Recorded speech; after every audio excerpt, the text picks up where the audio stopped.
নমস্কার, West Bengal council of higher secondary education আর science and development উইংয়ের তরফ থেকে অনেকগুলো কোয়েশ্চেন পেপারের মডেল কোয়েশ্চেন সম্পর্কে বিভিন্ন ভিডিও করা হয়েছে।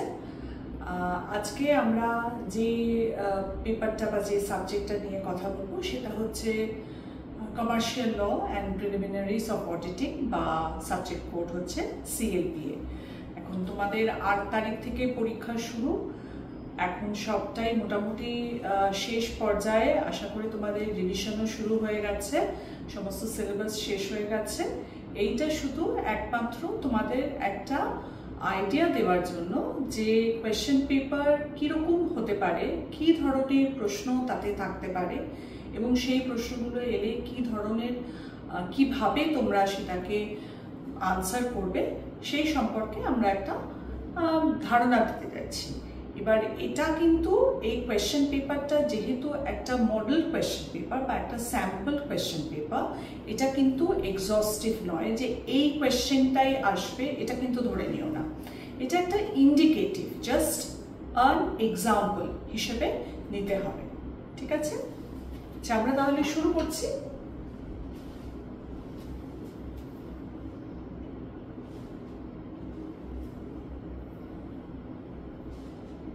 সেমেস্টার 3-তে আমাদের যে সাবজেক্টগুলো আছে যেমন CLPA, এটা কিন্তু একটা নন ল্যাব বেসড সাবজেক্ট। সুতরাং এই সাবজেক্টে ফুল মার্কস হচ্ছে 40 আর সময় দেওয়া হয়েছে 1 hour 15 minutes। টোটাল 4টে ইউনিট আছে, 2টো ইউনিট হচ্ছে কমার্শিয়াল ল থেকে আর 2টো ইউনিট হচ্ছে প্রিলিমিনারিজ অফ অডিটিং থেকে। ইউনিট 1 আছে ল অফ পার্টনারশিপ, যেখান থেকে 10 নম্বর দেওয়া আছে। ইউনিট 2 কোম্পানি ল, যেখানে 10 নম্বর আছে। অডিট প্রসিডিওর ইউনিট 3, যেখানে 14 নম্বর আছে। এটা একটা বড় ইউনিট, এখান থেকে 14টা প্রশ্ন আসবে। Unit 4 routine checking and test checking, যেখানে 6 নম্বর আছে। টোটাল 40। এখানে তোমরা দেখতেই পাচ্ছ কোয়েশ্চেন পেপারের প্যাটার্ন সেমেস্টার 3-তে। যেহেতু সবগুলো MCQ, সুতরাং প্রত্যেকটা কোয়েশ্চেনের 1 নম্বর করে দেওয়া আছে। যত নাম্বার ততগুলোই কিন্তু কোয়েশ্চেন হবে, মানে 40 মার্কসের কোয়েশ্চেন পেপার মানে 40টা কোয়েশ্চেন থাকবে। সুতরাং ল অফ পার্টনারশিপে যেহেতু 10 নম্বর দেওয়া আছে, সেখান থেকে 10টা প্রশ্ন আসবে। কোম্পানি ল থেকে 10 নম্বর দেওয়া আছে, সেখানে 10টা প্রশ্ন আসবে। সিমিলারলি অডিট প্রসিডিওরে যেহেতু 14 নম্বর দেওয়া আছে, সেখানে 14টা প্রশ্ন আসবে। আর রুটিন চেকিং আর টেস্ট চেকিং এ যেহেতু 6 নম্বর বরাদ্দ আছে, সেখান থেকে 6টা প্রশ্ন আসবে। যেহেতু তোমাদের MCQ এবং MCQটা একটা OMR আনসার শিটে করতে হবে, এই OMR আনসার শিট কিন্তু খুব ভালোভাবে তোমাদের ফিল আপ করতে হবে এবং সেইটা যেহেতু কম্পিউটার চেক করতে হবে, তোমাদের কিন্তু অত্যন্ত সাবধান থাকতে হবে যে কিভাবে তোমরা ফিল আপ করবে। এটা নিয়ে অনেক কথা হয়ে গেছে, ভিডিও আপলোড করা হয়েছে West Bengal council of higher secondary এডুকেশনের তরফ থেকে, যেখানে আমাদের প্রেসিডেন্ট স্যার নিজে দেখিয়ে দিয়েছেন যে কিভাবে OMR ফিল আপ করতে হবে। আশা করি তোমরা সেটা সবাই দেখেছো এবং স্কুলেও তোমাদের বলা হয়েছে, সুতরাং তোমরা জানো। তাও আমরা আরেকবার রিক্যাপিচুলেট করছি, জাস্ট একটা মনে করিয়ে দিচ্ছি যে কিভাবে কি করতে হবে। প্রত্যেকটা কোয়েশ্চেনে আগেও বলেছি 1 নম্বর আছে, কিন্তু কোনো নেগেটিভ মার্কিং নেই। প্রত্যেকটা কোয়েশ্চেন আনসার করবে যেরকম যেরকম ইনস্ট্রাকশন দেওয়া আছে। তোমাদের MCQ কিন্তু সমস্তই ফ্ল্যাট MCQ আসবে না, অনেক রকম ধরনের MCQ আসবে, যেটা স্কুলে প্রচুর প্র্যাকটিস করানো হয়েছে। নানা রকম ধরনের MCQ আসবে, সেই প্রশ্নটা ভালো করে পড়ে তারপরে তার উত্তর করবে। OMR আনসার শিট খুব কেয়ারফুলি ফিল আপ করবে।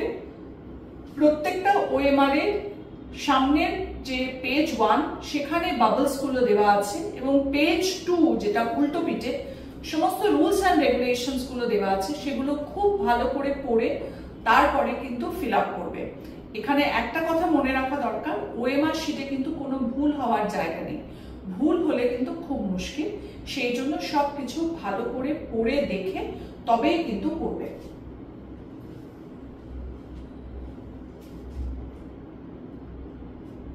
এবার আমরা চলে যাচ্ছি একদম main question paper.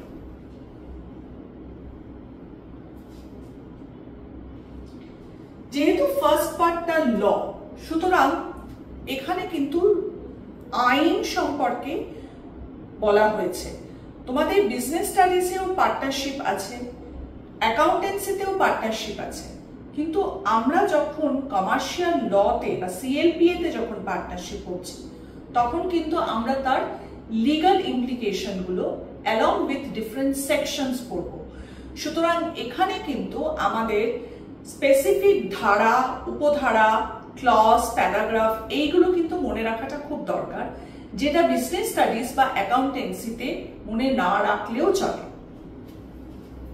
Question number 1 দেখো, partnership is a quote relation that subsists between two or more persons carrying business in common with a view of profit, unquote, is stated in। এবার আমাদের Indian partnership অ্যাক্টের section 4 এ কি বলা আছে? Partnership হচ্ছে a relation between two or more persons who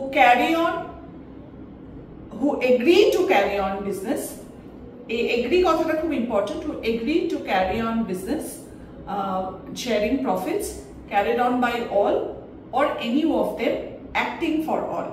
এবার এই যে particular ডেফিনেশনটা যেটা সেকশন 4 এ দেওয়া হয়েছে সেটা কিন্তু এটার মতো সিমিলার, কিন্তু এইটা নয়। সুতরাং ন্যাচারালি ইন্ডিয়ান পার্টনারশিপ অ্যাক্ট 1932 যদি আমরা বলি তাহলে কিন্তু এটা সেই ডেফিনিশন নয়। কোম্পানিজ অ্যাক্ট 2013 এ কিন্তু পার্টনারশিপের কোনো ডেফিনিশন দেওয়া হয়নি। ইন্ডিয়ান কন্ট্রাক্ট অ্যাক্টেও পার্টনারশিপের ডেফিনিশন নেই। এই ডেফিনিশনটা অ্যাকচুয়ালি দেওয়া হয়েছে পার্টনারশিপ অ্যাক্ট অফ 1890, যেটা ইউকে তে পাস করা হয়েছিল, মানে এখনকার ইংল্যান্ডে এই পার্টিকুলার পার্টনারশিপ অ্যাক্টটাতে পার্টনারশিপের ডেফিনিশনটা এটাই দেওয়া আছে। সুতরাং কারেক্ট অপশন হচ্ছে D, partnership act of 1890 UK. এবার প্রশ্ন আসতে পারে যে কেন আমরা এইটা দেখছি? এটা দেখছি এই জন্যই, আমাদের যেহেতু বেশিরভাগ ল অনেকদিন এখনো পর্যন্ত অনেক ল আমাদের ব্রিটিশ আইনের উপরে তৈরি হয়েছে, সেই জন্য আমাদের পার্টনারশিপ অ্যাক্টও যখন 1932 তৈরি হয়েছিল সেটা কিন্তু এই পার্টনারশিপ অ্যাক্টের উপরে নির্ভর করেই হয়েছিল।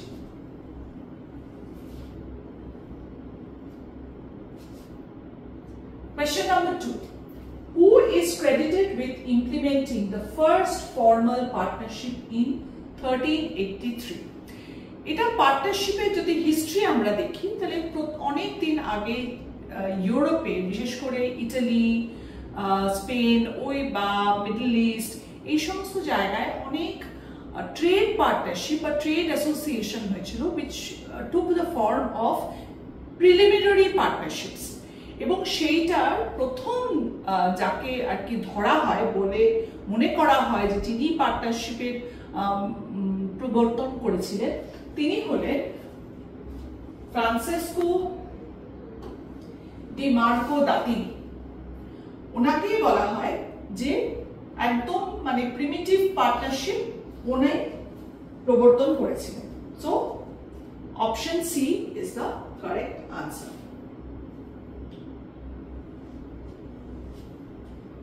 Question number 3. Who can be a partner in a partnership firm?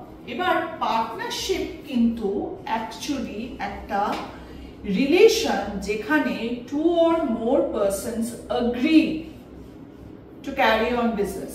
এবার এই যে এগ্রি করছে, what is meant by agree means there is a agreement between two or more persons, মানে যারা এই বিজনেসটা করবে তাদের মধ্যে একটা এগ্রিমেন্ট আছে। এবার এগ্রিমেন্ট আমাদের দেশে সব ভারতীয় চুক্তি আইন বা ইন্ডিয়ান কন্ট্রাক্ট অ্যাক্ট সমস্ত কন্ট্রোল করে। সো ইন্ডিয়ান কন্ট্রাক্ট অ্যাক্ট অনুযায়ী সবাই কিন্তু কন্ট্রাক্ট করতে পারে না। কন্ট্রাক্টে করার জন্য ক্যাপাসিটি আছে, মানে contractual capacity. Indian contract act অনুযায়ী কন্ট্রাকচুয়াল ক্যাপাসিটি অনেকের নেই। কাদের কাদের নেই? যেমন a person of unsound mind cannot enter into a contract. An insolvent cannot enter into a contract. A foreign enemy cannot enter into a contract. So, if we consider this particular question, এখানে কিন্তু দেখা যাচ্ছে বাকি তিনজনের qualification নেই কন্ট্রাক্টে enter করা বা চুক্তি করা। তাহলে চুক্তি যদি সে না করতে পারে আর পার্টনারশিপ যদি চুক্তির ফলাফল হয়, চুক্তির জন্যই সেটা যদি তৈরি হয়ে থাকে, তাহলে ন্যাচারালি এরা পার্টনারশিপের পার্টনার হতে পারে না। তাহলে কে পার্টনার হতে পারে? একজন adult lady can B a partner.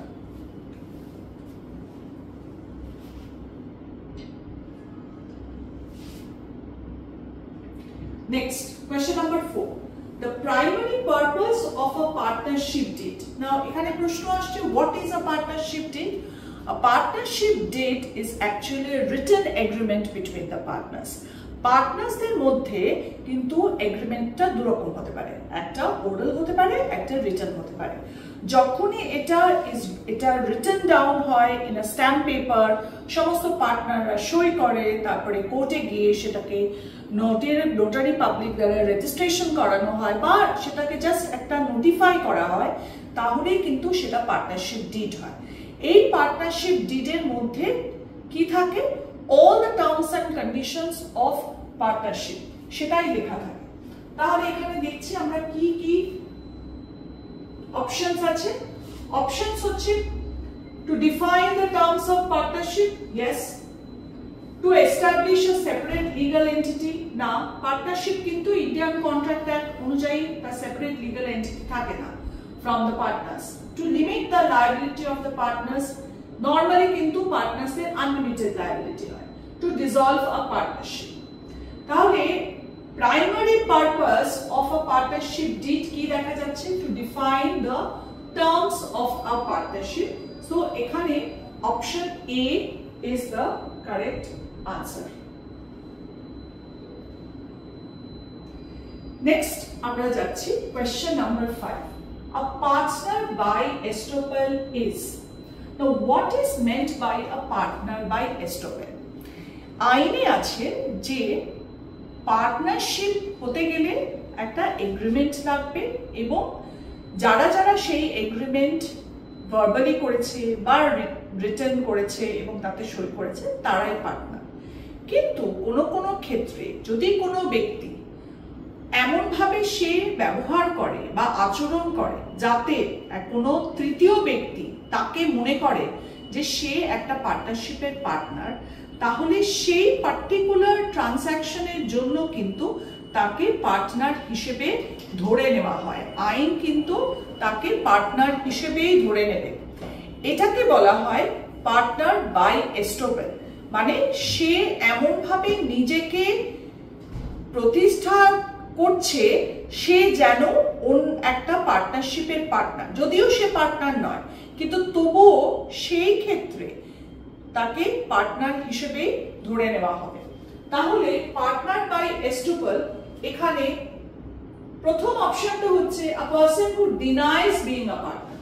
তো ডিনাই করলে তাহলে আর সে পার্টনার হবেই না, তাহলে অবভিয়াসলি এটা হচ্ছে না।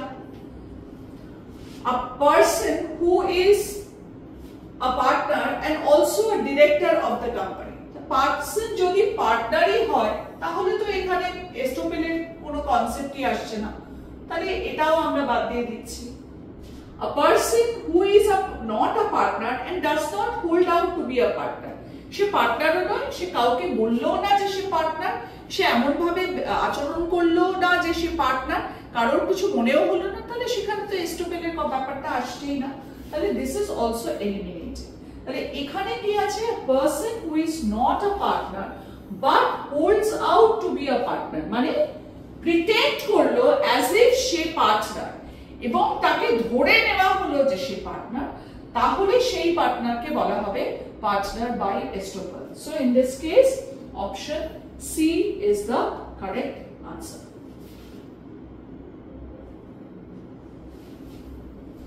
So next হচ্ছে Question number 6. A partner of a firm has, এটা হচ্ছে পার্টনারের লায়াবিলিটি সম্পর্কে, joint and several liability for the acts of the firm, joint liability for the acts of the firm, several liability for the acts of the firm, and no liability for the acts of the firm. এখানে একটা জিনিস মনে রাখতে হবে, পার্টনারশিপে পার্টনারদের মধ্যে যে relation সেটা হচ্ছে এজেন্ট আর প্রিন্সিপালের। তার মানে কোনো একটা পার্টনারশিপে যদি দেখা যায় যে 3 জন পার্টনার আছে,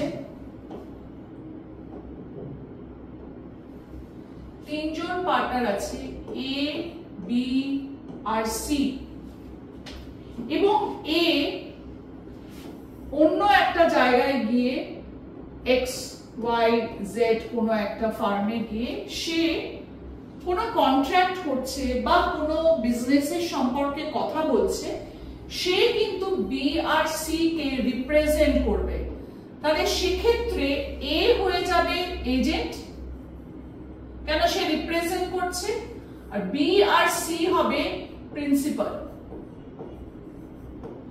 in the same way C অন্য কোথাও গিয়ে ফার্মের হয়ে কথা বলছে, তাহলে সেখানে সি হয়ে যাবে এজেন্ট আর এ আর বি হয়ে যাবে প্রিন্সিপাল। তার মানে depending on the circumstances, depending on the situation, depending on a particular transaction, একজন পার্টনার কিন্তু বাকি পার্টনারদের এজেন্ট হতে পারে, অন্য পার্টনাররা প্রিন্সিপাল, এবং অন্য কোনো পার্টনার অন্য কোনো সময় এজেন্ট হয়ে গিয়ে বাকিরা principal. So A can be an agent as well as a principal।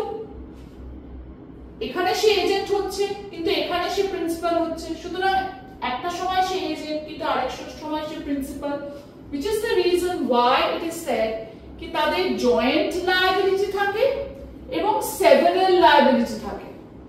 তারা জয়েন্টলি লায়াবল এবং তারা সেভারালি সবাই মিলে একসঙ্গে লায়াবল, অথবা তারা নিজেরা নিজেরা অন্যদের প্রতি liable.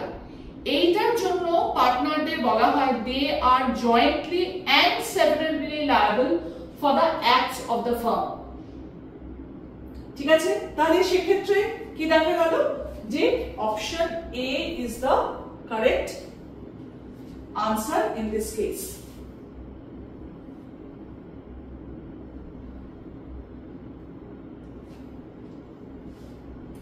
Next, question number 7. How does non-registration of a partnership firm affect a partner's right to sue the firm? Right to sue মানে ফার্মের এগেইনস্টে সে মামলা করতে পারবে কিনা। একজন পার্টনার মামলা করতেই পারে, তার যদি মনে হয় যে সেই ফার্ম তার যা ন্যায্য টাকা সেটা দিচ্ছে না, বা কোনোভাবে কোনো রকম ভাবে অন্যায় করেছে বা অবিচার করেছে। কিন্তু যদি একটি ফার্ম আনরেজিস্টার্ড হয় তাহলে এই পার্টিকুলার রাইটের কিন্তু কিছু রেস্ট্রিকশনস থেকে যায়। তাহলে কি কি রাইট সে পেতে পারে? দেখো, ফার্স্ট অপশনটা হচ্ছে the partner cannot sue the firm for dissolution. Second হচ্ছে the partner's right to sue is unaffected, মানে সে মামলা করতেই পারে। এটা কিন্তু পুরো opposite to each other, contradictory to each other. Third is the partner can sue the firm for dissolution only if the firm is registered. And number D হচ্ছে the partner can sue the firm for dissolution even if the firm is not registered. As such, a partner cannot sue a firm if the firm is unregistered. However, a partner can file a case against the partnership for dissolution and for getting the share of profits from that business. এইটা ওই upon dissolution এ তার settlement of accounts এর জন্য সে কিন্তু মামলা করতে পারে। এছাড়া কিন্তু মামলা করার উপরে অনেক বাধা নিষেধ আছে। সুতরাং এই অপশনটা, অপশন ডিটা, যদিও ফার্মটা নট রেজিস্টার্ড কিন্তু একজন পার্টনার ডিসলিউশনের জন্য কিন্তু সে মামলা করতে পারে। ঠিক আছে, সুতরাং option D would be the correct answer. আচ্ছা, এবার আমরা আসছি একটা ম্যাচ দ্য ফলোইং কোয়েশ্চেনে। ম্যাচ দ্য ফলোইংটা প্রথমে দেখে নেবে যে কোনটার সঙ্গে কোনটা ম্যাচ করছে, তারপরে দেখবে সেটা অপশনে কোনটার সঙ্গে সেই অপশনে কোন অপশনে ওটা আছে। আচ্ছা, আমি আগেও বললাম যে যেহেতু এটা ল, সুতরাং এখানে সেকশন তার সাবসেকশনস আর very very important. So you have to remember the section, sometimes the specific subsection as well. Section 7, এখানে পরপর কলমে দেখো সবগুলোই সেকশন দেওয়া আছে। এবার সেকশন 7 হচ্ছে ডিফাইন করছে partnership at will. Section 13D define করছে right of a partner to get interest on loan. কোনো পার্টনার যদি কোনো লোন বা কোনো অ্যাডভান্স করে টু আ পার্টনারশিপ, সেইটার উপরে যে সে ইন্টারেস্ট পেতে পারবে, সেইটা এই পার্টিকুলার সেকশনের সাবসেকশন ডি, মানে 13 নম্বর ধারার ডি নম্বর উপধারায় এটা দেওয়া আছে। Section 69, the effects of non-registration. Non-registration যদি একটি পার্টনারশিপ যদি রেজিস্টার না করে, তাহলে তার কি কি consequences হতে পারে। And section 90 is implied authority of partners, মানে অব্যক্ত কি অথরিটি থাকতে পারে সেইটা। তাহলে আমরা কি দেখছি যে এখানে 1 হচ্ছে, 1 is C, 2 আছে D, 3 হচ্ছে A, আর 4 হচ্ছে B। তাহলে C D A B দেখে নিই আমরা কোন অপশনে সেটা আছে। C D A B, C D C C,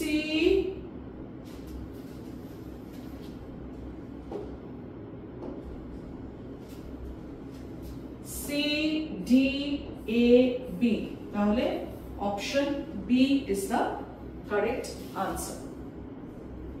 পরের প্রশ্ন চলে যাব। এটা হচ্ছে ট্রু অ্যান্ড ফলস কোয়েশ্চেন। অনেকগুলো স্টেটমেন্ট দেওয়া আছে, কোনটা ট্রু কোনটা ফলস সেটা দেখে নিয়ে তারপরে অপশন দেখবে। ফার্স্ট দেখো, a partner must account for all private profits. এটা নিয়ে আমরা একটুখানি আগে একটু ভেবে দেখি যে all private profits বলতে কি বোঝাচ্ছে। মানে সে যদি অন্য একটা বিজনেস করে এবং সেই বিজনেসটা completely independent and separate of this business হয়, তাহলে কি সেই প্রফিটস গুলো সে নিতে পারে না? তাহলে সেটা একটা প্রশ্ন। স্টেটমেন্ট 2 হচ্ছে a partner must account for only those private profits that are derived from using the firm name, property or connections of the firm. তাহলে সে এমন প্রফিট করেছে যেটা সে যে পার্টনারশিপের পার্টনার, সেই পার্টনারশিপের নেম, তার কানেকশনস, তার প্রপার্টি, তার রিসোর্সেস ইউজ করে করেছে। তার মানে সে যে এই পার্টনারশিপের পার্টনার, সেটার সুবিধে সে ভোগ করেছে।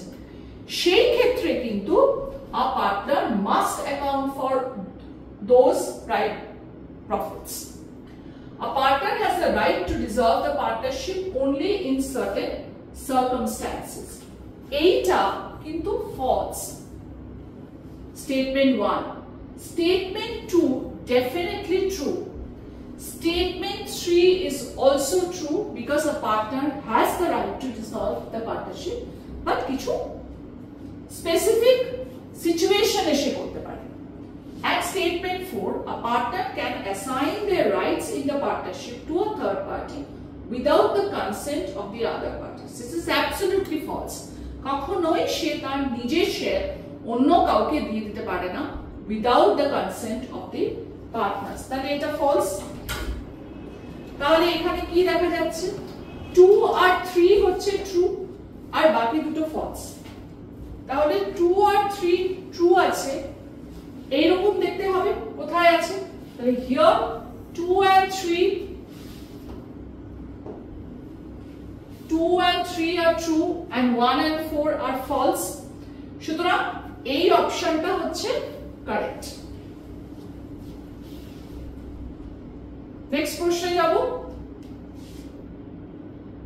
Question number 10, the implied authority মানে অব্যক্ত authority, the implied authority of a partner does not empower them to। এবার এর আগে এটা ইম্পর্টেন্ট জেনে রাখা যে what is meant by implied authority. Authority দু রকমের হয়, একটা হচ্ছে এক্সপ্রেস অথরিটি আর একটা হচ্ছে ইমপ্লাইড অথরিটি। এক্সপ্রেস অথরিটি মানে হচ্ছে যেটা পার্টনারশিপের ডিডে বা এগ্রিমেন্টে স্পেসিফাই করে দেওয়া আছে যে এই পার্টনার এই কাজ করতে পারবে, এই কাজ করতে পারবে না, and so on. Implied authority comes from the implications of law. যদি পার্টনারশিপ ডিডে স্পেসিফাই করা না থাকে তাহলে কিন্তু পার্টনাররা এমন কিছু কাজ করতে পারে না যেটাতে তাদের অথরিটি বা পাওয়ার নেই। কি কি সেই কাজ করতে পারে না? তারা পার্টনারশিপের কোনো অ্যাসেট বা কোনো ইমুভেবল প্রপার্টি অন্য পার্টনারদের বা ফার্মের পারমিশন ছাড়া ট্রান্সফার করতে পারে না, কিনতে পারে না, বিক্রি করতে পারে না, ঠিক আছে? বা কারোর সঙ্গে কোনো মামলা হচ্ছিল, সেই মামলায় কোনো সেটেলমেন্ট সে করতে পারে না without the permission of all the other partners. Implied authority আসে যে অন্য পার্টনারদের সঙ্গে সবসময় কনসাল্ট না করেও সে যদি পার্টনারশিপের ভালো হয় এইরকম কোনো কাজ, মানে in order to protect the partnership from any consequences of loss or damage, সে কিন্তু ডিসিশন নিতেই পারে। কিন্তু এমন কিছু ডিসিশন সে নিতে পারবে না যেগুলো আর against the implied authority of the partners. সেগুলো কোনগুলো? ট্রান্সফার ইমুভেবল প্রপার্টি, বললাম transfer immovable property belonging to the firm, সেটা সে করতে পারে না। Open a bank account on behalf of the farm,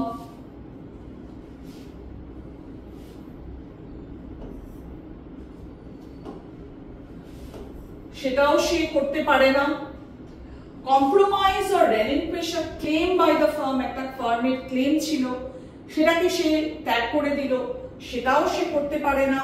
তার মানে এই তিনটে কোনোটাই তার ইমপ্লয়েড অথরিটির মধ্যে পড়ে না।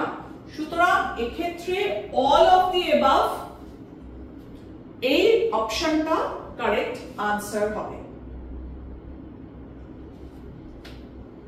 নেক্সট প্রশ্ন, এইটা আমরা পার্টনারশিপ, এরপরে আমরা চলে যাচ্ছি কোম্পানি ল।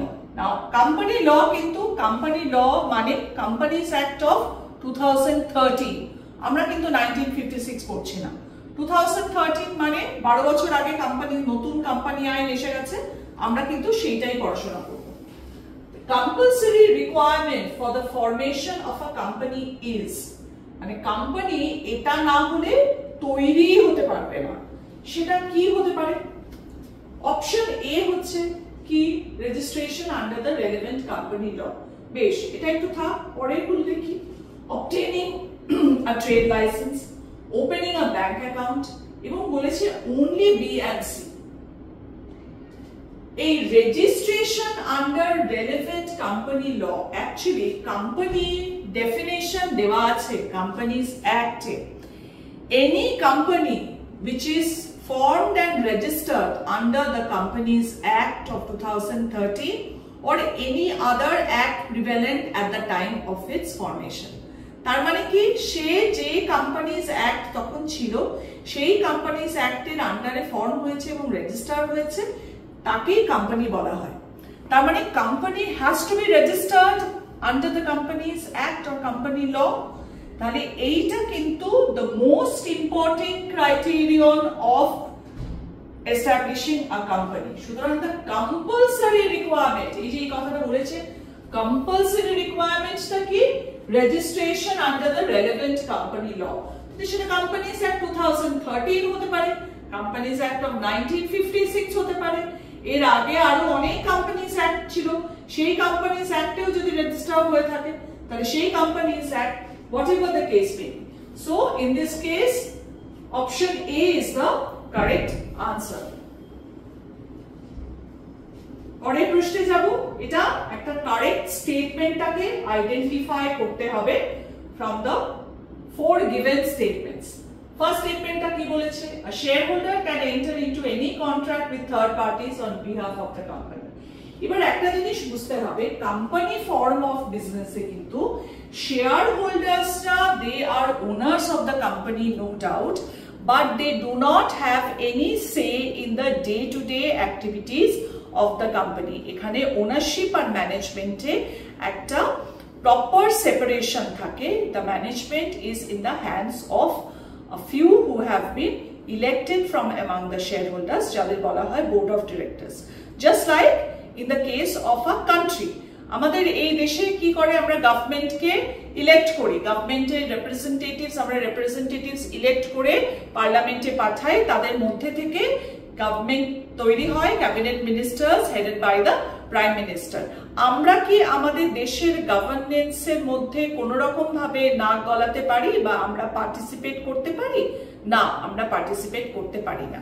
আমাদের হয়ে আমরা কাউকে পাঠিয়ে দিই রিপ্রেজেন্ট করতে in the parliament or in the legislative assembly. In the same way, the shareholders cannot do anything. They cannot enter into contracts on behalf of the company with third parties. ঠিক আছে, তাহলে এইটা obviously false. Statement 2 কি বলছে? A shareholder cannot enter into any contract with third parties on behalf of the company unless so specifically authorized by its articles of association. যদি specify করে দেওয়া হয় কোন পার্টিকুলার শেয়ার হোল্ডারকে under the articles of association যে সে এই particular কন্ট্রাক্টটা এন্টার করতে পারবে on behalf of the company, তাহলেই একমাত্র হতে পারে। তাহলে in that case this particular statement is true. Statement number 3. A shareholder can enter into contracts with third parties only in their individual capacity, independent of the company.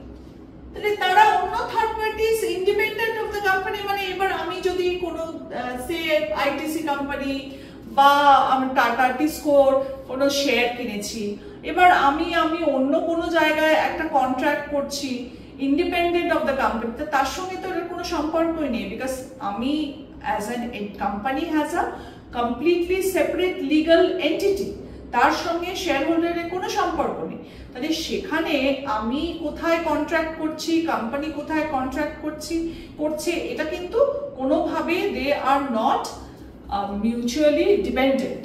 সুতরাং কোনো share holder যদি কোথাও সেই কন্ট্রাক্ট করতে চায় অন্য third পার্টির সঙ্গে, তার কোম্পানির সঙ্গেও কিছু যায় আসবে না, শেয়ার হোল্ডারের কিছু যায় আসবে না।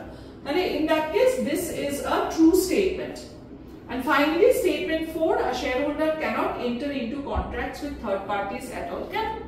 আমি যদি কোনো কোম্পানির শেয়ার কিনে থাকি, আমি থার্ড পার্টির সঙ্গে কন্ট্রাক্ট করতে পারবো না, এরকম কোনো কোম্পানি কোনো শেয়ার হোল্ডারকে এইভাবে কোনো শর্ত দিতে পারে না। তাহলে obviously এটা is not true at all. তাহলে this is false. তাহলে in that case আমরা এখানে কি দেখছি, আমরা 2 আর 3 কে দেখছি ট্রু, বাকি দুটো ফলস। তাহলে আমরা আনসারটা দেখে নিই, 2 আর 3 হচ্ছে ট্রু, তাহলে এটা হবে না।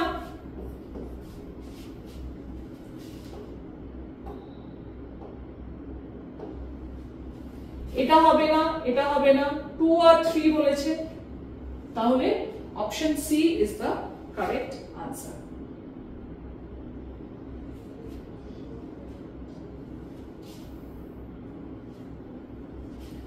নেক্সট হচ্ছে 13, দেখো এটা একটা অ্যাসারশন রিজনিং এর প্রশ্ন।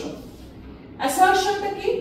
the personal assets of the shareholders are protected from the external debts of the company. কি বলেছে, শেয়ার হোল্ডারদের যে ব্যক্তিগত সম্পত্তি, সেই সম্পত্তিগুলো কোম্পানির যে এক্সটার্নাল ডেটস আছে, ডেটস টু দ্য আউটসাইডার্স, তার থেকে প্রোটেক্টেড, তার সঙ্গে এটার কোনো সম্পর্ক নেই। তার মানে যে কোনো কারণে কোম্পানির যদি কোনো লস হয় বা কোনো ডেট হয়, তাহলে শেয়ার হোল্ডারদের সম্পত্তি বিক্রি করতে হবে না বা টানাটানি হবে না। রিজনটা কি, share holders of a company have limited liability. Limited liability মানে liability is limited to only the amount of capital, শুধুমাত্র amount of capital that has been contributed, এর বাইরে কিন্তু তার কোনো লায়াবিলিটি নেই। মানে কোম্পানি যদি দেউলিয়াও হয়ে যায়, কোম্পানি যদি বন্ধও হয়ে যায়, তাহলেও কিন্তু কোনো শেয়ার হোল্ডারকে কোনো কোম্পানি বলতে পারবে না যে তুমি তোমার বাড়ি জমি বিক্রি করে নিয়ে এসে টাকা নিয়ে এসো, আমাদের ক্রেডিটরদের টাকা দিতে হবে, সেটা কিন্তু নয়।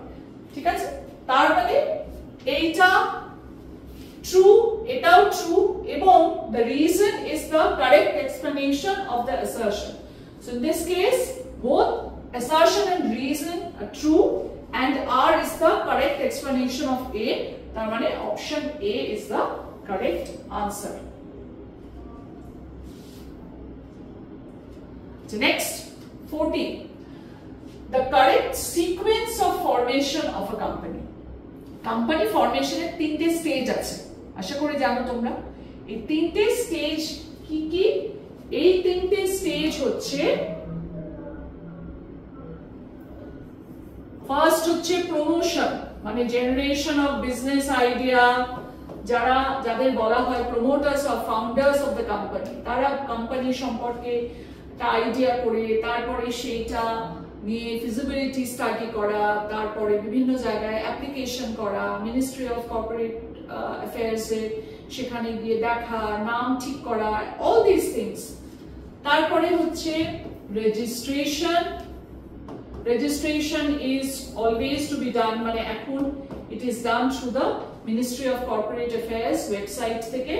এবং ফাইনালি হচ্ছে যখন সবকিছু দেখা যাবে, everything is fine, then the register of companies will be issuing the certificate of incorporation. So this is number 1, number 2, number 3. These are the 3 stages. এবার দেখি আমরা কোনটায় আছে। obviously আমরা দেখতে পাচ্ছি অপশন বি তে এই স্টেজেস গুলো আছে। so B is the correct answer.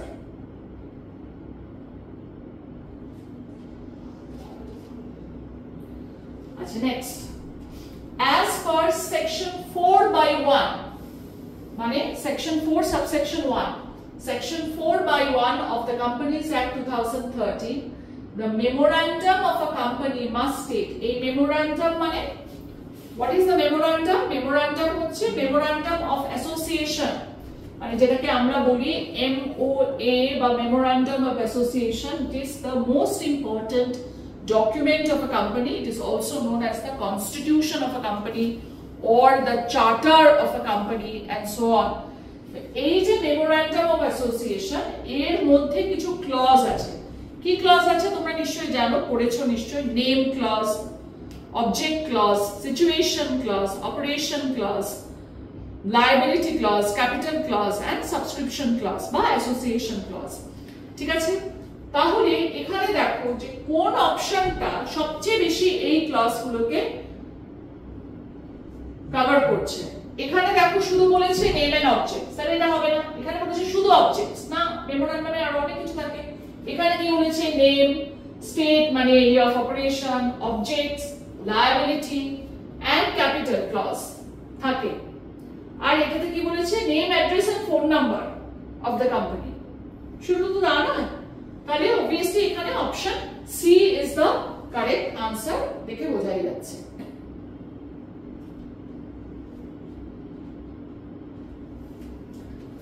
Question number 60. Any act done by the company that goes beyond the scope of the memorandum of association is termed as. এবার এই যে বললাম memorandum of association is actually a constitution or charter of a company. মানে আমাদের যেরকম constitution আছে, আমাদের এই কনস্টিটিউশনের বাইরে কিন্তু কেউ কোনো কাজ করতে পারে না। ইনফ্যাক্ট আমাদের জুডিশিয়ারিও কিন্তু কনস্টিটিউশনের বাইরে কাজ করতে পারে না। যা কিছু আইন, whatever laws are to be developed, whatever laws are to be implemented, সব কিন্তু within the constitution, কনস্টিটিউশনে যে ফ্রেমওয়ার্কটা করে দেওয়া থাকে তার মধ্যে কিন্তু ল হবে, তার বাইরে কিন্তু ল যেতে পারে না। মানে আগে কনস্টিটিউশন, তারপরে অন্য কিছু। সুতরাং এখানেও একটা কোম্পানির কাছে একটা মেমোরান্ডামটা কিন্তু সবচেয়ে আগে। সুতরাং মেমোরান্ডামের মধ্যে যা আছে সেটা করা যায়, কিন্তু মেমোরান্ডামের বাইরে কিন্তু কিছু করা যায় না। এই পার্টিকুলার অ্যাক্টটাকে বলা হয় ultra vires act. Ultra vires act মানে হচ্ছে বিয়ন্ড দ্য অথরিটি, মানে মেমোরান্ডাম যে অথরিটি দিয়েছে সেই অথরিটির বাইরে, সেটাকে বলা হয় আলট্রা ভাইরাস। কথাটার মানে হচ্ছে বিয়ন্ড দ্য অথরিটি। তাহলে ultra vires act of memorandum মানে beyond the authority of the memorandum. তাহলে এখানে যে অপশনগুলো আছে এই অপশনগুলো আমরা একটু দেখি। এটাতে একটা বলছে কনস্ট্রাকটিভ নোটিস। কনস্ট্রাকটিভ নোটিস মানে হচ্ছে এখানে এটার মানে যে যখন কোনো শেয়ার হোল্ডার কোনো শেয়ার বা সিকিউরিটিজ বা ধরো কোনো যে কোনো member of a company shares বা সিকিউরিটিজ কেনে, তাদের ধরে নেওয়া হয় যে তারা কিন্তু কোম্পানির memorandum and articles of association তারা ভালো করে পড়ে দেখেছে এবং তার মধ্যে কি লেখা আছে তারা সেটা জানে। এটা তারা জানে, মানে আমাদের দেশে যেমন কনস্টিটিউশন সবাই পড়ে দেখেছে এবং কনস্টিটিউশনে কি আছে সেটা আমাদের জানা কথা। Indoor management. Indoor management is related to basically the articles of association. Intra-virus মানে within the authority or within the power. And ultra-virus মানে হচ্ছে beyond the scope or beyond the authority. তাহলে obviously it goes beyond the scope of the memorandum বলেছে, তার মানে obviously এটা ultra-virus হবে। It is known as ultra-virus act. এবং এই ultra-virus act কিন্তু সব সময় মানে any act which is beyond the scope of the memorandum is considered to be void, just like any act which is beyond the scope of the constitution is known as unconstitutional and it is void. In the same way একটা company মেমোরান্ডামের বাইরে গিয়ে যদি কোনো কাজ সে করে তাহলে সেটাকে কিন্তু void ধরে নেওয়া হবে।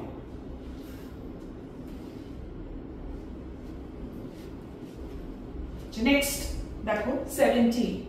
The primary purpose of a prospectus is, what is a prospectus? A prospectus is a document which provides information to prospective investors to subscribe to the shares and securities of a company, a public limited company. Private company কিন্তু prospectus issue করতে পারে না। কেন prospectus issue করতে পারে না? তোমরা জানো প্রাইভেট লিমিটেড কোম্পানি কিন্তু শেয়ারস তারা পাবলিক ইস্যু করতে পারে না। There is restriction on its issue of shares to the general public. তারা অফার করতে পারে না, তারা প্রাইভেট প্লেসমেন্ট করতে পারে কিন্তু তারা পাবলিক অফার করতে পারে না, এটা কমপ্লিটলি প্রহিবিটেড। তাহলে প্রসপেক্টাস শুধুমাত্র পাবলিক লিমিটেড কোম্পানি করতে পারে এবং এই প্রসপেক্টাসের কাজই হচ্ছে যে যারা পোটেনশিয়াল ইনভেস্টার্স তাদের ইনফরমেশন দেওয়া, তাদের অফার দেওয়া যে তোমরা এসো আমাদের শেয়ার বা সিকিউরিটিজ গুলো কেনো।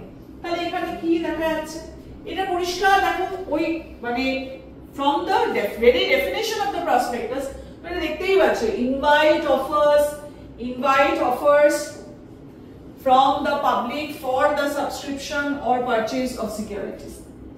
But বাকিগুলো রিডান্ডেন্টলি হয়ে যায়। তাও বলে দিচ্ছি to provide information about the company's business and securities, yes. To provide information about the company's financial performance and to provide information about the company's management. সবই ঠিক আছে। Primary purpose বলেছে, শুধু পারপাস বলেনি। The primary, the main purpose, সেই main purpose-টা কিন্তু এটা। এর সঙ্গে এগুলো থাকে, these are ancillary, but this is the main. So option A is our correct answer.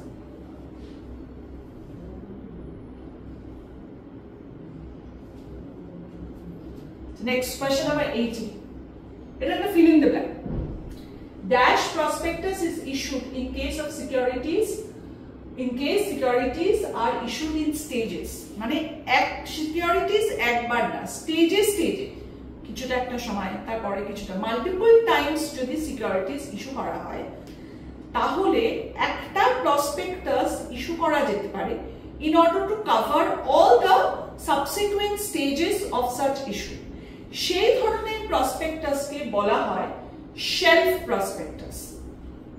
মানে সেই প্রসপেক্টাসটা ওই একবারে ইস্যু করা হয় এবং তারা বাকি সাবসিকুয়েন্ট যতগুলো ইস্যু হবে সেই সবগুলোকেই কভার করবে। সো এখানে this is self prospectus. red herring prospectus, actually red herring prospectus है ना, सब information देवा था क्या ना। red herring prospectus is a type of prospectus जिखाने the number and the price of the shares or securities are not mentioned. একটা price band देवा था क्या। ये price band ता देवा था कि company can gauge the interest of the subsequent investors. माने आदो लोग जो interested की ना company securities केनार জন্য। এখনকার দিনে বেশিরভাগ কোম্পানি যাদের পাবলিক অফার করে তারা কিন্তু এই রেড হেরিং প্রসপেক্টাসটাই দেয়, বিকজ তারা ওই প্রাইস ব্যান্ডটাই দেয়। ডিমড প্রসপেক্টাস মানে হচ্ছে any advertisement in the paper relating to any IPO that is considered to be as if a prospectus. আর no prospectus is issued in case of securities are issued, এটা হয় না, সেটা obviously এটা একেবারেই না। So self prospectus is the correct answer here.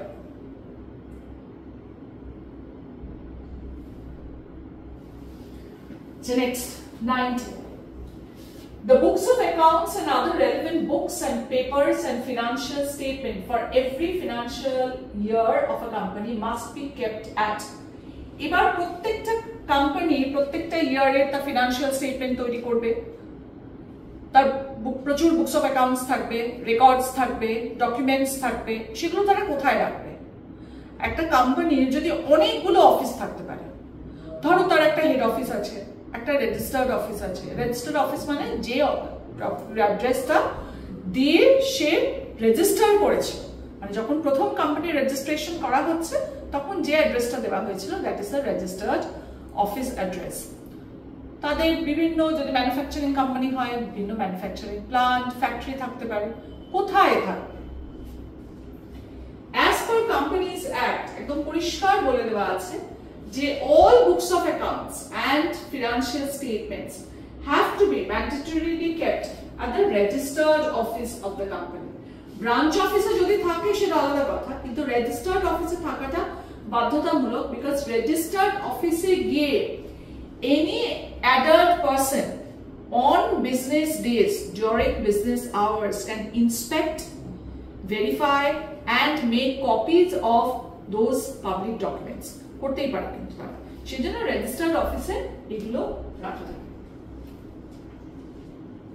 So the answer is option D. পরের প্রশ্নে যাব। The statutory auditor of a company is responsible for. এবার company books of accounts naturally audit করতে হবে, because it is mandatory two audit the books of accounts of a company, এবং সেই books of accounts audit করেন statutory auditor. Statutory auditor কি কাজ করে? Number option A বলেছে preparing the financial statements of the company. না, সেটা কিন্তু অডিটরের কাজ নয়, সেটা অ্যাকাউন্টেন্ট করে।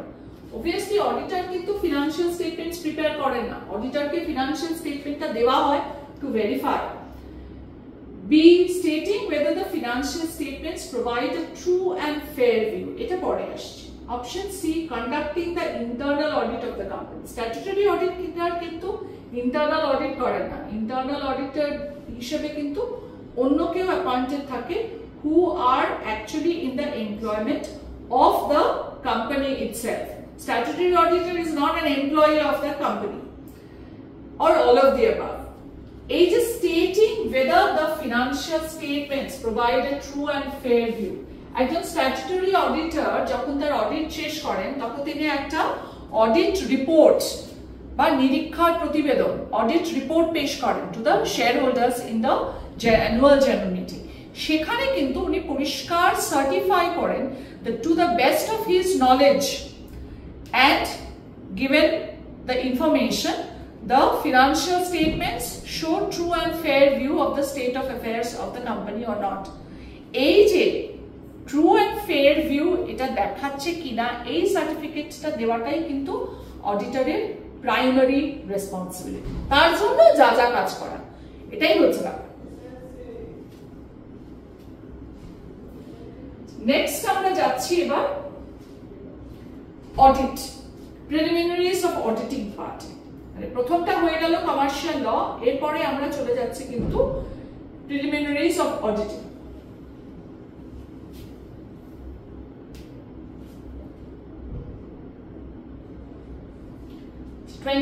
দেখো, the auditor prepares the following before the commencement of audit work. Audit work শুরু হওয়ার আগে অডিটর কি তৈরি করেন? যে কোনো কাজ করার আগে কিন্তু দেখবে একটা প্রোগ্রাম তৈরি হয়, মানে থাকে না অনেক সময়, ধরো আমাদের অ্যানুয়াল ফাংশন, তার একটা প্রোগ্রাম থাকে। প্রথমে ইন্ট্রোডাক্টরি সং, ওয়েলকাম সং, তারপরে হয়তো একটা ওয়েলকাম স্পিচ, তারপরে ফেলিসিটেশন অফ দ্য গেস্টস, তারপরে কালচারাল প্রোগ্রাম বা প্রাইজ ডিস্ট্রিবিউশন, তারপরে একটা নাটক, and finally vote of thanks দিয়ে শেষ। This program, এই প্রোগ্রামটা কিন্তু actually it is a plan যে কিভাবে একটা কাজ অনুষ্ঠিত হবে। So that is the first thing that an auditor is going to do before undertaking the actual audit work. So preparatory notes na audit memorandum noy, audit report noy, audit report at the last stage. The first thing that he is going to do is prepares the audit program.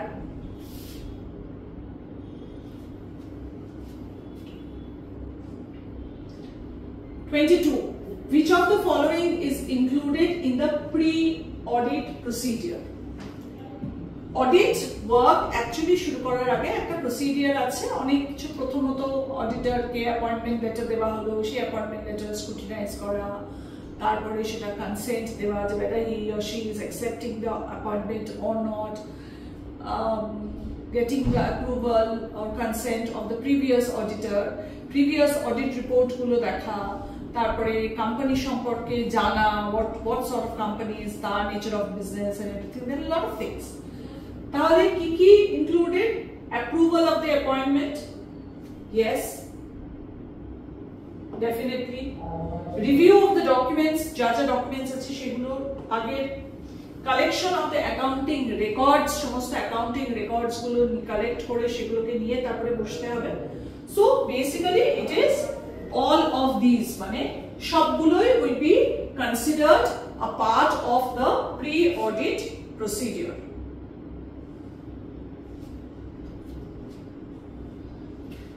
Next question দেখো, the auditor's responsibilities and duties in relation to audit work are mentioned in the dash.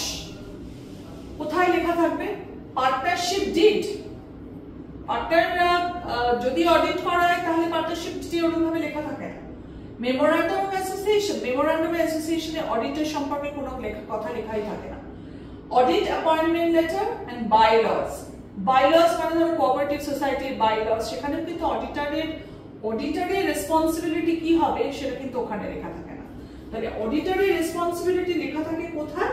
যে contract বা যে এগ্রিমেন্টটা অডিটরের সঙ্গে অর্গানাইজেশনের হচ্ছে, what is that agreement? That agreement is the appointment letter. সুতরাং the correct answer is option C, audit appointment letter এর মধ্যে auditor's responsibilities and duties গুলো পরিষ্কার করে মেনশন করা থাকে। Question number 24. It is not just a courtesy to contact a former auditor and seek his or her opinion. It is এই যে former auditor, মানে ধরো auditor থাকার মেয়াদ হচ্ছে নরমালি 5 ইয়ার্স। এবার 5 ইয়ার্স পরে তার রিঅ্যাপয়েন্টমেন্ট সাধারণভাবে হয় না, আবার হয় অনেক সময়, কিন্তু সাধারণভাবে হয় না, অন্য কেউ হয়তো অডিটর আসেন।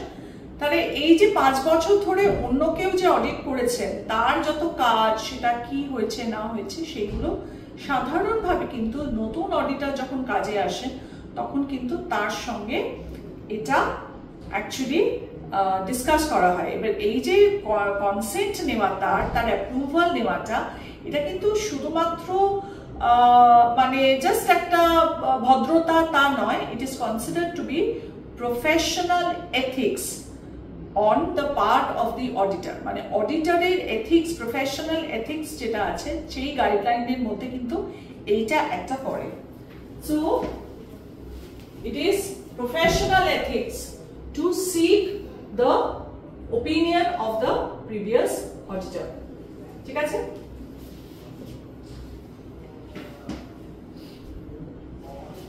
Next 25 দেখো, the purpose of audit program। এবার audit program তৈরি করার কি দরকার? audit program তৈরি করার অপশন A বলে দিয়েছে to establish the scope and objectives of the audit, option B to determine the materiality of the audit, option C to provide a detailed plan of the audit procedure, and option D to identify the risks of the audit. Now, এই যে audit programme আমি যে বললাম পরপর কি হবে সেইটা ওখানে লেখা থাকে। সো অবভিয়াসলি অডিট প্রোগ্রাম তৈরি করার মানে হচ্ছে to provide a detailed plan of the audit procedure. কিভাবে অডিট প্রসিডিউরটা চলবে, সে কাজটা চলবে, সেটার যে একটা ডিটেইলড লেখা, সেইটা হচ্ছে অডিট প্রোগ্রাম।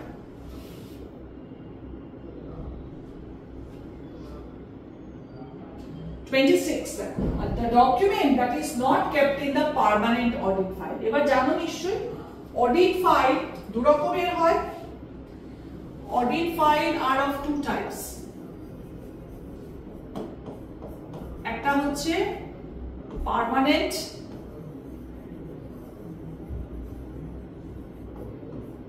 আর একটা হচ্ছে কারেন্ট। এবার পার্মানেন্ট অডিট ফাইলস এর মধ্যে কি থাকে?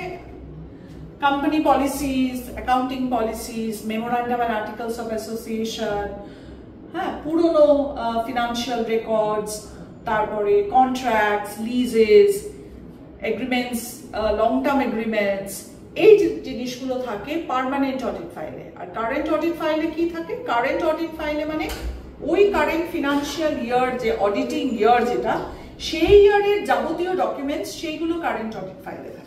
তাহলে এখানে দেখো অ্যাকাউন্টিং পলিসিস হ্যাঁ থাকে, পার্মানেন্ট অডিট ফাইলে থাকে। Audit programme of the current year, current ইয়ারের যা কিছু সবকিছু কিন্তু কারেন্ট অডিট ফাইলে থাকে। আর কি দেখি? Information relating to the business of the client, এইটা থাকে পার্মানেন্ট অডিট ফাইলে। আর্টিকেলস অফ অ্যাসোসিয়েশন আমি বললাম, memorandum and articles of association থাকে, তাহলে আর্টিকেলস অফ অ্যাসোসিয়েশন। সো এই audit programme of the current year যদি কারেন্ট অডিট থাকে তাহলে obviously এইটা থাকবে না। So in that case this is the correct option. ঠিক আছে? তাহলে document that is not kept in the permanent audit file is audit programme of the current year.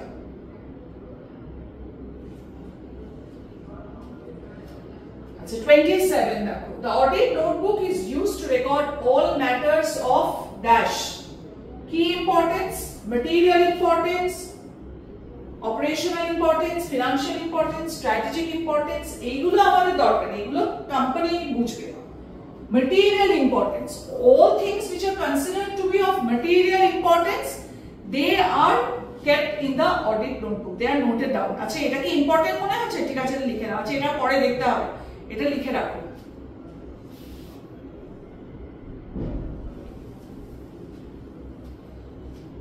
আচ্ছা এটা একটা assertion reasoning। দেখো assertion কি বলছে? audit working papers are the property of the government, তাই কি? reason, the auditor will view all these documents, মানে audit working papers এ যা যা documents আছে, whenever necessary for the audit work। Now audit working papers are actually the property of the auditor, they are not the property of the government। So obviously এটা একেবারেই false, কিন্তু এইটা true. তাহলে আমরা কি দেখছি? which one is true and which one is false? তাহলে obviously এখানে দেখা যাচ্ছে যে A is false and R is true, তাহলে obviously option D is the correct answer।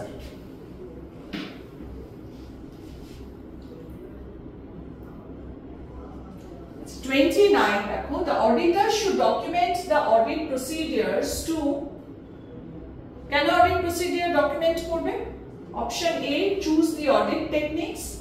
B, provide a detailed plan of the audit. C, establish the scope and objectives of the audit, and provide evidence of the audit work performed.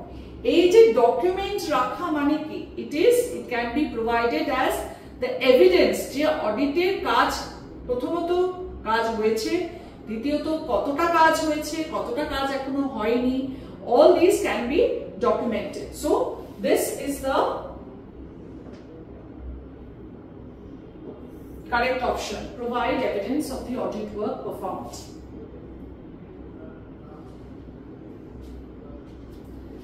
পরের প্রশ্ন যাব, দেখো, the following is not a characteristic of audit program. Audit প্রোগ্রামের characteristics এবার আমরা দেখি কোন কোনগুলো অডিট প্রোগ্রামের characteristics. It should be understandable, বুঝতেই পারলাম না তাহলে আর কাজ করব কি করে। It should be objective, objectively তৈরি করা হবে। ইট শুড বি ফ্লেক্সিবল, যখনই কোন দেখা যাবে যে কোনো কিছু একটা অন্যরকম, ধরো সে ফর এক্সাম্পল কিছু একটা সমস্যা দেখা গেছে, তাহলে সঙ্গে সঙ্গে সেটাকে মডিফাই করতে হবে, because ultimately audit programme is a plan, it's a part of, it's a detailed plan. সুতরাং প্ল্যান কোনো সময় কোনো সমস্যা হলেই প্ল্যানকেও কিন্তু মডিফাই করতে হবে, সেখানেও মডিফাই করতে হবে। এবার এখানে যদি মডিফাই করতে গেলে স্টেবিলিটির ব্যাপারটা আসছেই না, স্টেবল মানে ইট ইজ রিজিড, তাহলে রিজিড হতে পারে না, তাহলে obviously এটা হবে না, which means this is the correct answer. So stability is not a characteristic of audit program. প্রত্যেক বছর তো এমনিতেই চেঞ্জও হবে, স্টেবিলিটি, অডিট প্রোগ্রামের স্টেবিলিটি আবার কি? আমাদের সবসময় বাড়িতে প্রোগ্রাম সবই কি একদম একই হয়? সেটা তো হয় না। 31 দেখো, for arranging the audit work in order of importance dash is prepared. যে কোনো মিটিং বা যে কোনো কাজে দেখবে একটা সিকোয়েন্স থাকে, সেটাকে বলা হয়, আমরা কোনো মিটিং এ ধরো সিকোয়েন্সিয়ালি কাজগুলো হবে সেটা ধরে নেওয়ার জন্য আমরা একটা এজেন্ডা তৈরি করি। তাহলে এখানেও ওই অ্যারেঞ্জ করা হয় যেটা, সেটাকে বলা হয় অডিট এজেন্ডা। তাহলে অডিট ফাইল একটা আলাদা জিনিস, নোটবুক আলাদা জিনিস, রিপোর্ট তো কমপ্লিটলি আলাদা জিনিস, কিন্তু arranging the audit work in order of importance, এইটাকে বলা হয় অডিট এজেন্ডা।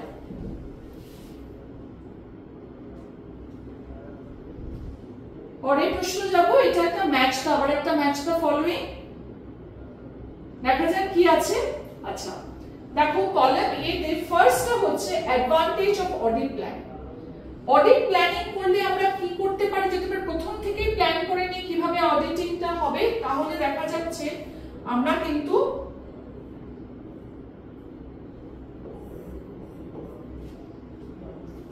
আর্লি আইডেন্টিফাই করতে পারছি কোথায় কোথায় প্রবলেম আছে যদি প্ল্যান করা থাকে। কারেন্ট অডিট ফাইলে কি থাকবে? কারেন্ট ট্রানজ্যাকশনস থাকবে, anything related to the current financial year or the auditing period. Statutory auditor K of course একজন চার্টার্ড অ্যাকাউন্টেন্ট হতে হবে, that is the qualification required for a statutory auditor. And audit notebook contains the details of day-to-day work. তাহলে আমরা এখানে কি দেখছি, একে কি আছে, এক হচ্ছে সি, দুই হচ্ছে এ, তিন হচ্ছে ডি, আর চার হচ্ছে বি, তাই তো?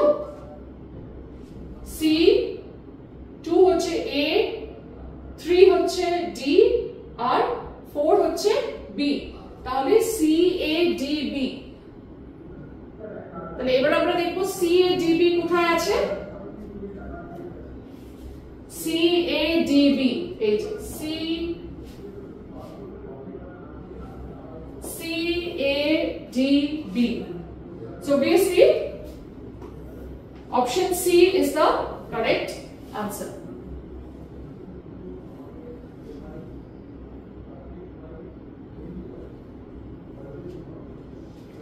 So next দেখো, the auditor reviews the previous year's audit report. কেন previous year's audit report review করা হয়? এর একটা খুব বড় কারণ হচ্ছে to understand whether the previous audit report actually includes any qualification or not. Qualification মানে হচ্ছে যে ধরো কোনো অডিটর রিপোর্ট দিয়েছেন কিন্তু তার সঙ্গে উনি নিচে লিখে দিয়েছেন যে এইটা is subject to so and so. There must be some constraint ছিল, he did not get all the information or he felt that something was wrong. Whatever the case may be, that is known as a qualified audit report. মানে সেখানে কোনো একটা সমস্যা থেকে গেছে। সেই রকম যদি হয় তাহলে কিন্তু নতুন অডিটরকে সেটা দেখতে হবে যে আগে যদি এরকম হয় তাহলে there are risks involved in the audit. So the first one is to understand the accounting system and the policies of the client. তার জন্য অডিট রিপোর্ট দেখা দরকার না, অডিট রিপোর্টে এই কথাগুলো লেখা থাকবে না। Number C, দেখো, to determine the materiality of the audit, সেটাও নয়। Number D, দেখো, to provide assurance on the financial statements, সেটা তো উনি বার করবেন, আগের অডিট রিপোর্ট দেখে assurance উনি কি প্রোভাইড কি করে না। তাহলে obviously B, to identify the risks which may be associated with the audit. যদি কোনো qualified audit report থাকে তার মানে obviously there are certain things which are not up to the mark, তাহলে that makes the audit risky. তাহলে সেক্ষেত্রে কিন্তু প্রথম থেকেই রেডি হয়ে থাকবে যে there are certain things that I need to focus more than the other things.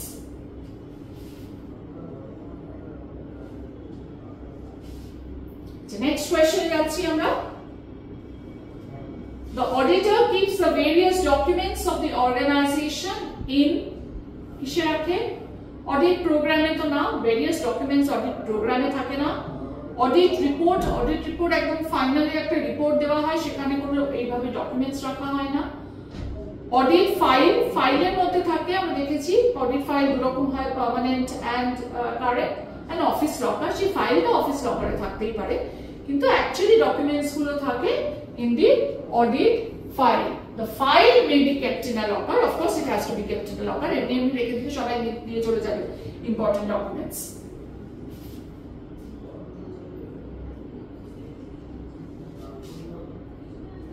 আচ্ছা, next, routine checking and test checking. দেখো, routine checking is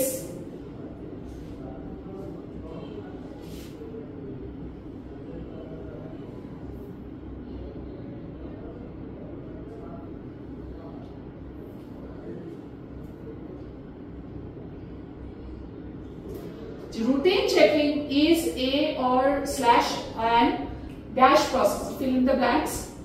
Obsolete, intermediate, modern, traditional. Actually, routine checking into a traditional process of checking transactions. সুতরাং এটা কিন্তু option D হবে, traditional.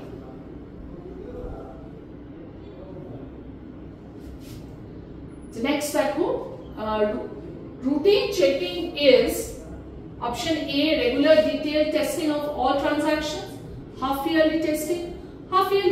Routine মানে কি? Regular testing, routinely test করা হয়, তাহলে half yearly testing হবে না। Detailed testing of a few sample transaction, no.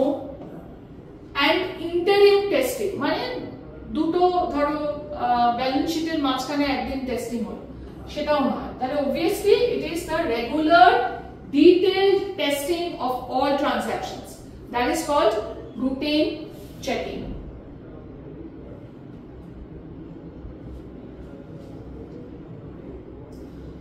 আচ্ছা, এটা হচ্ছে একটা ওই ট্রু ফলস, মানে কোনটা ট্রু সেটাকে দেখতে হবে।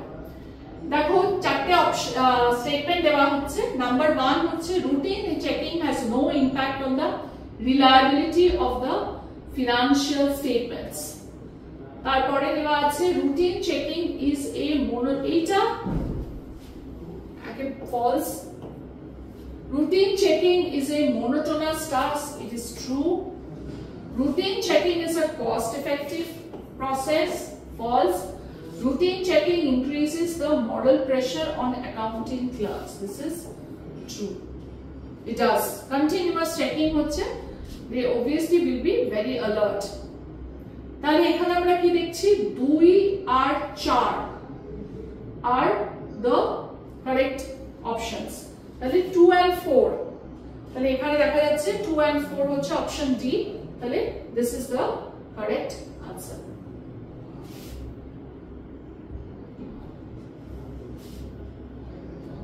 So next, the process of selecting a representative sample from many similar transactions and testing them is called representative sample. মানে কি?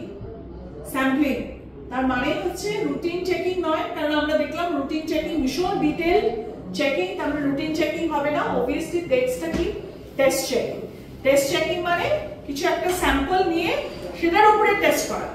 So this will be test checking. Amra vouching verification doesn't make any difference.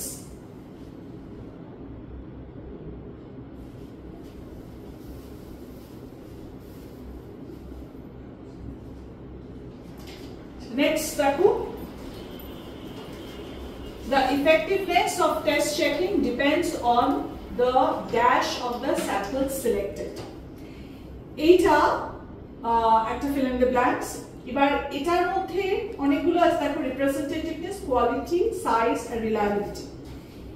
Size, reliability, কোয়ালিটিটা অত they are definitely important, but the most important and effective way of selecting a sample is the representation. কতগুলো similar transactions বা সেই ধরনের transaction কি সে represent করছে, তাহলে এই representativeness is the most effective criterion for test checking.